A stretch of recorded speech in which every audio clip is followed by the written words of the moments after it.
Tik mizo YouTube channel clear tu te in zawai chibai le vek ule ton chuma chun India ram khopakhata thilthleng makle danglam takmai Christian sakhu atanga chut phai chuan thilthleng thei tur po ngai lo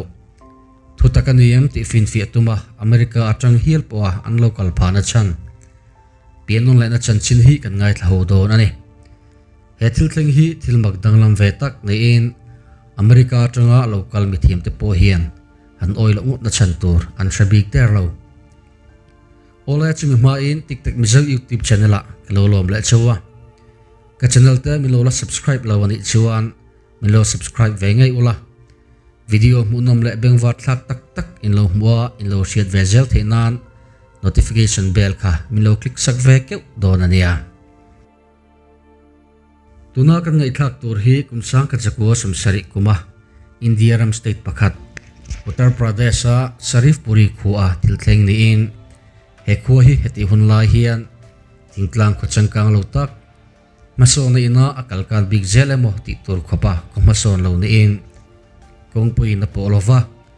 zena school pakhat ma omlovin tui connection la electric supply takniel po alalut lo atlang pui thu in ami cheng te po an khosak aharasa a jegle chiat hiaman om me ulova na thotor mu mal awm lo awangin he khua mi pa te hi khopi lama an chuk na sahle ani tuna chanchin kan soiber tur Sumitra po hi he khua chengve chungkore thei tak pakhat atangin famal ni turin kumsang ka jakwa somruk pariat khan alo piang ve a anu hian no pangte alani lain vantui thlak takin aboral san hlo maya mi patang te ang bokin heti lai hian Sumitra pa po hi Delhi na thokin aum ve mekani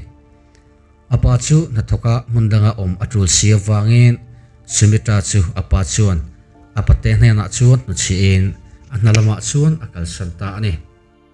Sumitra kum so pathum alo tin chuan an chungte ve in biakrem na in pasal chu anita a pasal hi Jagdish ni in ani po hi mi padang ang boka mundanga na thoka ombo vereng ani Sumitra ne na ani nei nu po hian relo te lo ho in anmo te thok chup turin analama akal vele mai chen Sumitra hi no pante ta anu thi san apa bula ko satam lo ni in pasal ani event nu po in na wangin apasal chu mun sana a omsan alangai fawa apasal chu to nen cheng ho ve buk ma se anin po lem lovin ko har takle malngoi ngoin ahun hi amang ve chin vani thak takin kumsang ka chakua sumriat pali chuan Sumitra chuan fapa dum takmai asing ve ta a ama po alimin inglai mai po a abula oma kalsan ve ngai to lo tu tur anei ve ta ni ngain hun ol anei phut chuan afapa chu aku chut train fapa nei tangin thanga lai alo liam ve ta a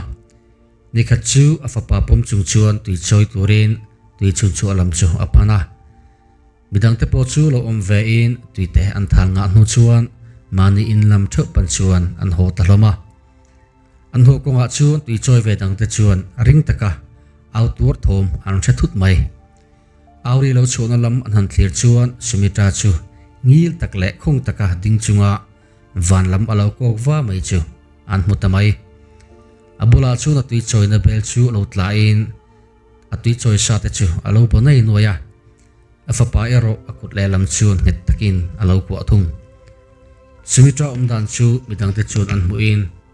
angai na an relo le mai ring tak taka awin engti jienge ni ti in an awa mase Sumitra chun chanjai reng arelo chang thi mel po apu heklo milimang mai chuan ding khongin amit chuming reng ma se engma amolo ti chu hairol anilo Sumitra hi omdana wang chuan lavin midang ho po chuan an kin san ta duak mai chutenga minit nga lai mai engma shalava khong taka adin nu chuan afapa chu alo tap chuak ta Sumitra chuan alo ko nget tuka wanga afapa chu tap chuak lo ni chuti afapa tap thom a riat ta ka chuan Sumitra po chu lo har chuk zokin abang bo hle maya omdan chu engma a relo ni in alang abula belo let reng le tùy lâu bố nê nuôi tế chú anh em cua la mi tên mặc tìm mel taka anh lâu thi chút mày anh mụ phê chuan anh ngay na ở lâu lê maya thì lom gì anh dò la chuan tu man chan dài reng anh real xí lâu Sumitra chú lâu na bit nâng chuan anh em chấp ngầm sâu anh thil dik lâu ngay anh ti chú ở thiam mà sẽ ở chân lê vang chú ở xí lâu abula tùy choi na bel chú man mộ taka charin tùy chun chua lam pan chuan a phei pui lok loka tùy chu tha le in a fapa nen chuan in lama an hota ane chu tiang thil thlena tanga ni li nia chuan Sumitra po chaukalma in siamin a boile hle to a chung te ro rum danga anom thung chu ti lai tak chuan chaukalama bungbel tlari bur thom chu a chung te chuan an hrele ta rang takin chaukalama chuan an vatlan vata an thilva mu chuan ati ham hai le ani Sumitra chu milim angmai chuan chemi lavin thutlenga chuan lo trufel at maya tun chuma ero chuan akut pakhat chau ni lovin apani chuan chunglama alo phar kang thung apasalanu in chutianga Sumitra I ahan mu chuan a hlau hle mai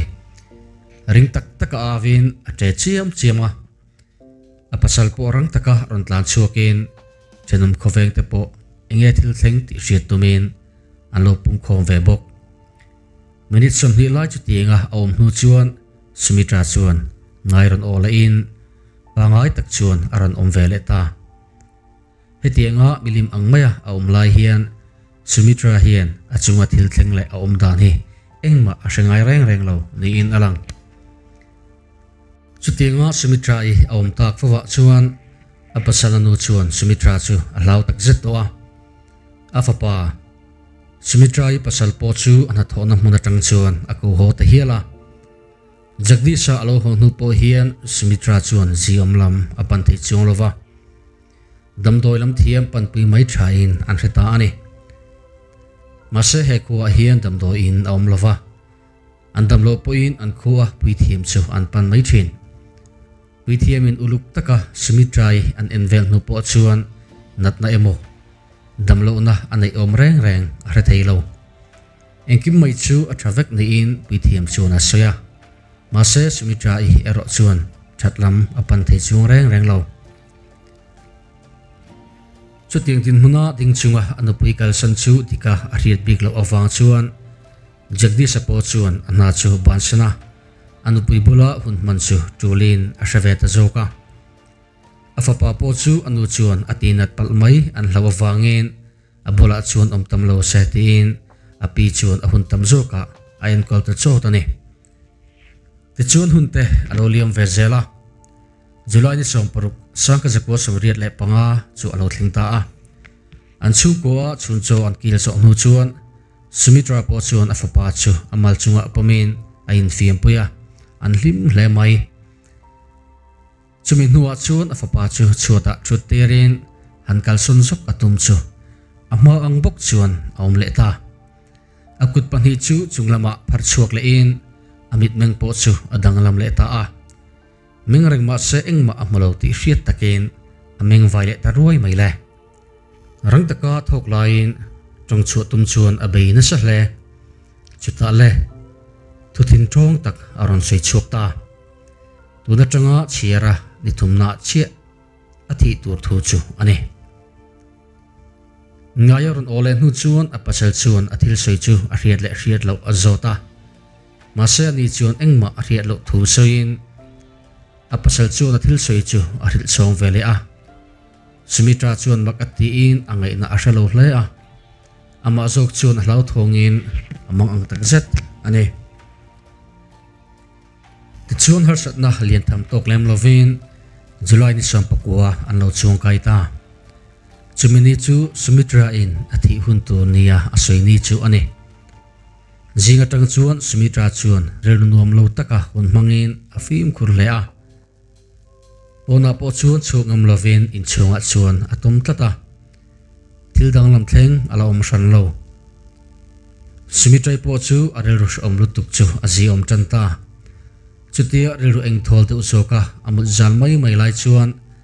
riat lo karin tlailam alo ni da der mai tho le khata Sumitrai om dan chu lo danglam thu ten a tho ai pika in chunga chun om theilovin pon bo ro tha dong tur chuan atlan chokta chuti lai chuan a mer riat pakhat chuan anin chu local pelve makin anin mu chuan chu nu chuan a that le that lo te alo zota ti chuan ti pa in an kal dun ta a mun pakhata chuan chu chol dunin chuti lai tak chuan Sumitrai chu ama ang bok chuan om le ta thut mai akut pani chu van lama chuan phar chuakin nilim ang mai chuan om le ta tun chuma ero adan adang ta tlat mai heting anga om laya athok rang vak thin ang khan om lovin tun chuma ero chuan athok atop ta tlat thung ani chulai huna lo om ve ta chuan rang takin Sumitra chu an inlam chu panpui ngalin chu thleng seya chuan an mutira nasataka an kawa an sol chiam po chuan har chok thei talova ti chuan Sumitrai chu mithi along ni da der mai Sumitrai thi thu khomapui ten an ria chuan man mo taka William an duwa achan chu Sumitrai chu tharau sualin a chen sil nianga in chu tharau sual chuan an fate no pangte te chu alu chil ve ang ti an hlawa Sumitrai William an ima chuan an fate pon chu po chu an phal saklom lo ani ti chuan khomipui te du danang chuan Sumitrai herong chu arang thayang bara vuitur chuan an bo sei ta ngala ruang song bol hi nu hoti turangai ani in he hitun ma tanga an lo ti thindan ani anni ho chuan Sumitrai rong chu an bol faya rim tuite noin thom namoi tak tak te an hak tira mase chati mek lai chuan thilmak le rap thak tak alo thleng le ta nu hovin ruang song bol atanga mini samli panga vela chuan lau thabarin Sumitrai ruang song bol na hmun atang chuan nu ho chu aron tlan chok ta sup mai eng thil nge thling le thi to ngai nia an ngai Sumitrai chu amit ron meng thu tin rang takin na thoa amar phu ti chu rang tak taka phu dot tin alo thu chuak ta hlol mai chuina om te chu an chi ai chuta athenin an hlawa athenin mak antia che chang lei thei po an om mek lo chuti lain an kho a damdoi lam thiam an nei ve chun chuan an endikin amarte an deka maktak main Sumitra chu minung damlai nge ani tin mi puima chuan aron puang tamau mai chutale chu mai ni laven thilmak tak dang atlen chun zom lai ngal Sumitra lo har chole chuan a chung te tak ngil po chu a reta hau lo mai ama po chu tunge ani a enge achunga thleng ti po chu a in hrehek lo abulami te chu tu tenge an ni a enge achunga an ti te chu a zot ta he ho mai le afapa a mangai em le a hlim na ber thin po chu a ret chung lo chu ti chu thla thum lai mai chu a liam le nu po chuan Sumitrai chuan a chung te po chu a la re chuak thei chung lova masona reng aum lo ni in alang a tong tlem hle a eng mo changa a pasala bi ati mai lo chu a chen pui te tak ngil po a bengai lova a fa pa po chu pom tak ngil po a pom ngai ta lo a chung te la ka tang chuan in thiar flemin ma ni chawin hun amang ani ber chu thum chung chuan til ti fo thin ero pakhat anaya chu le ka thon zia ani chung le ka zia te chu a pasal Jagdish chuan a kha tokin da ka athak sak fo thina Jagdish le achung te chu ziak le chiat thiam lo an awangin Sumitra hian tunge le kha chu athona enge azi ati hi engma an thalo hrim ani chuting renga hun an man nu chuan thlathum lai chu aloral ta der maya nekha chu an khuwa chuan mi pakhat aron lang hlol mai chupa chu melan en mai poin paza omle mi pa ngai chunglam ani ti a riat theya khami puite chu kom kualin mi che pakhat azung ni in alanga mi puite chu chupa ina azon chu tudang ni lovin Sumitrai ngai nia ngain Sumitrai te in lama chuan an hroita a anda thlen chuan Jagdish chu pona alo omen chupa chu na nupui a mudu na chantur om reng chu alo rethiam lo amai ro chu thataka halo dong sungin Sumitrai chu in chung a om ti alo hrila chuta chu pa chun chulai muna local chan chu soin thathum lai kalta tanga le ka thon adon thin dan zong zong te atira chun angai thu tak lem lo thu le ka thon pakhat achira tanga helai muna local ngei adu tak dan te chu jagdish chu arila chu le kha lo thon tu chu tu nge ani a riat lo thu le riat chu ngai adu awanga helai muna local ta hi ani thu asainon le bok jagdish chun mun taka angai tlang nu chuan ama chu tu nge ani ti a han zota chupa chuan ramsia tripathy ani thu le etawa kwatanga local ani thu asai che chuan an chung shapha a lo om ve reng simitai chu rang taka lo tlan chuken chupa chu akwa thlopa atap ta hlop hlop mai mi pilo om ve de chuan simitrai kosajiat chu an muin mak an ti in an shil hai hlom hle maya chupa ramsia tripathy ngei po chuan angai na a hrelo hle bok Sumitra in aku ana chu phel saka antal chu mai chu antuma tunge ani a engwanga chutinga lokasagot mengi ani azo chuan Sumitra chuan nget taka ku achungin ifanu kani ti in amitui asur zung zunga mipuilo om fede chuan makanti in muthiang lo mota angmain an thlit tlok tlok maya putripathy chuan nilove kafanu in theilovang kafanu nen chut in mel a in an na reng omlawani ati chuan Sumitra chuan lungkoi takin kapa ifanu ngai kani asin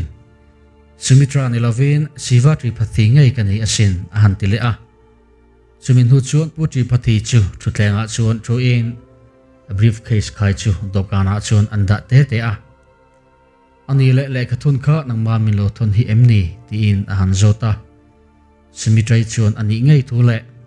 akujia ka tang po in afanu ngei ani ti ashalowem ni ti in azot let ve thunga ani ataka chuan putripathy chuan Sumitra kujiek chu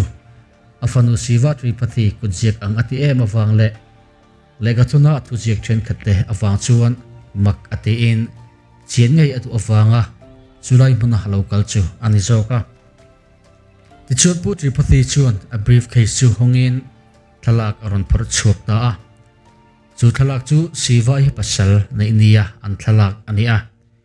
chu thalaka telmi hrang te chu tu tenge anni azotin Sumitra chuan apa anu chapa apasal le midang te po chu amalte te chuan asaidik thlap vek maya chuta thalaka mi chepakhat chu kok vela in amela chuan thinrim na le hlauna mel lo lang chuakin angoi ta wang mai chumin nuwa chuan muang changa harong chuakin henu hi kapasala farno ni in ama kunzal ngai thi kani aron ti chuak tamaya tripathy chu athutna tang chuan tho chuak zokin Sumitra chu akwa achota adik nge ye kafanu nge ini ti in lungchetakin atrap ve ta hlop mai chulai huna lo om ve midang tele jagdish chu te tan po chuan seitur awang hlemaya anbula om ve reng mi chia chu Sumitra nge siva zok ti po chu an thithiam tamek lo ani siva tripathy ramsia tripathy fanu chu tu chiange ani in bel chiang don te ang siva tripathy hi kumsanga jakwa samur pani khan etawa khwa Uttar Pradesh sa lo piangin ramsia tripathy fa pathum zinga mei chi om chun ania Zirnalama chuan home economics graduate ania college azo nu hian zirtir tu na thokin sedilal chu pasalatan anaya fami papa ni nain tibia pura an cheng ve ane kumnga chung chok anin nei chung po hian annu pa boru hian thatlai anei tlem le a apasala chung te hian an monu le khathiam na le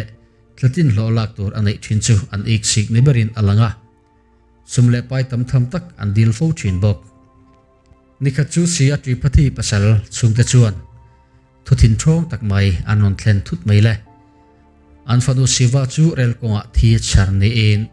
mani intilum ngai nia alan thu anon seitamaya siva chung te chu rang taka kalngalin anfanu ruang anvan mu chuan anril ru anangang mai anfanu thidana hian thilfelhel ngai ni in an ria an lung adam thelo ani siva taksa hian rel sut nu ma emo chil na nu ma engma a omlova alang theya chuan alua hliam atura chu athi chan ber ni zokin alanga rel chil na nu ma ni thein chu an relo ani heti la hian siva pa putri pati hi nundanga ajin bo hlan ni in siva chung te hian an rin hel na hi an soi lang lem lo ni in alang putri pati zina lo ho chuan siva rong chu haral alo ni to a siva hlim tor dan achung ten an soi dan atang le apasal chung te kho sajia chuan angai ati thathei tatlat lova police nena chuan afonu thina chu chui torangen na athelu ta a police te chuan khichu boipui ngalin siva thi jan hian siva pasal chung te hi rel kong siva thi na hmuna ngai hian an kalti an re chuak thoya rin hal thua siva pasal le apa chu an man ngal bok malse siva ro chu haral vek ani to awangin evidence engma hmu tur aum ta silova an chole tamot mai ani Sumitra siva nia in chalta chu apasal jagdish le achung tatan po chuan rin hal ngai na awang ta viung maya achan chu Sumitra kha le ka thiam lo ani a Sumitra in pu tripati ne na ale khaton te anan en chuan le ka thiam ku jek ani ti a riat thei mai ba ka English ngata loji alo ni kher buk se Sumitra tan English le ka ji ngai na om lo hrim hrim ani ti apasal le achung te po hian an re chiang hle ani chuwa chu Sumitra i siva i kan to don zok nge chu pu tripati rol chuan an khuwa ho ve chu jagdish achung te po hian an rem ti sakta ani sivai le pa te chuan an khuwa chu tlung takin an thlengta a nimasela siva chuan Sumitrai mel aputla ta wangin tun mangin an chung ta nena anin kar bo ro po chu apa ngai hlei thei talova chu tiangin angai afa te pon mel dang potana na chu annu an ngai kha ni thei hian an shabik lo chu na fa te nena anin kar po chu ati hlata hle maya sivai po chuan chu tiang ani ta ka chuan thlathum chungot alo chen pui jagdishan mangai le du taka alo enkol na chu ngain athalel ta hle maya chungkora thele mol mang ve tak ni ma se ane na kirle mai chu thil thaber ni in areta a chuti chuan jagdishan ne na chuan akirle ta zok ane hemi ta chu ko chanchin hi medialam chuan lo re thuain America ram thlingin alo dar ta hiala pianon le na chungchang evena na sataka jirchian na lo thok chin tu te Stevenson te Satwat Parisale Nicholas McLean Rice te chu India rama chuan lo thok lut ngalin zo na tam takan zota coming maza chung he thil hi an swing nge ani ma se to pa chuan he thil thleng hi atak ngai ani ti chu an thu thluk na anita ani siva thini hi July ni som pariat ni in Sumitra in athi hun tora soi hi July ni som pakwa ani ve thunga Sumitra thi chi hian amani a boral siva tharau hian Sumitra i taksa chu aron lu avengal ni berin alanga reincarnation pianon le na kan hanti takna a hethili chu pianon le na ai ma in tharau wak vai pakhatin mithit taksa a chen chil ni berin alang zokani siva thi dana hian siva in Sumitra i taksa kaltanga asaidan chuan apasal sedilal farnu hian anin hau boilain alua lungina chuwa chu thi puitani in asoya mase arong halral vek ani to awang le evidence mumal tak mutur om tak lo awangin police ten ma an lagzui ero riat anilo ai nga po chu ni sela thilmak le danglam tak chu ani ve reng renge e thil thleng hi chingzo ka chiadu kanom chuan comment section a hian link kalo ta anga in lo chiar chun zom don ania